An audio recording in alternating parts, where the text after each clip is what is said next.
வணக்கம். குறை பேச ஆண்டு 2020 மனிதநேயம் உணர்த்தும் மகத்தான மாதம். இனிய உற்சாகமான காலை வணக்கம் மாமா மாமி. நீங்கள் எல்லோரும் நலமாக இருக்கின்றீர்களா? தினமொரு திருக்குறளுக்காக கவிதாசன். அதிகாரம் 20 பயனில்ல சொல்லாமை.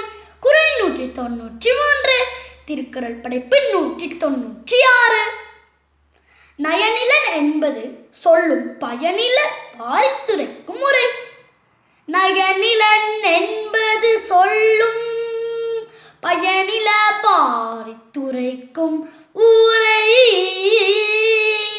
நயனிலன் என்பது சொல்லும் பயனில பாரித்துரைக்கும் ஊரை.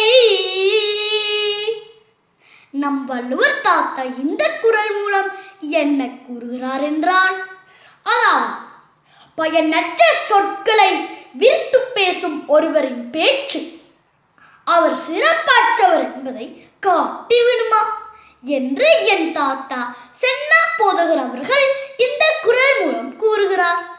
வாணிமாமி, உங்களுக்கும் உங்கள் நிகழ்ச்சி தொகுப்புக்கும் எனது இதயம் நிறைந்த வாழ்த்துக்களின் நன்றிகளையும் கூறி, என்னை வாழ்த்தும் உற்சாகப்படுத்தும் எனது அன்பு மாமாமார்களுக்கும் மாமிமார்களுக்கும் எனது அன்பு நிறைந்த வாழ்த்துக்களின் நன்றிகளையும் கூறி, மீண்டும் நாளை இன்னொரு புதிய குறளுடன் நாளை உங்களை சந்திக்கும் வரை உங்களோடு விடைபெறும் நான் உங்கள் கவித். நன்றி, வணக்கம்.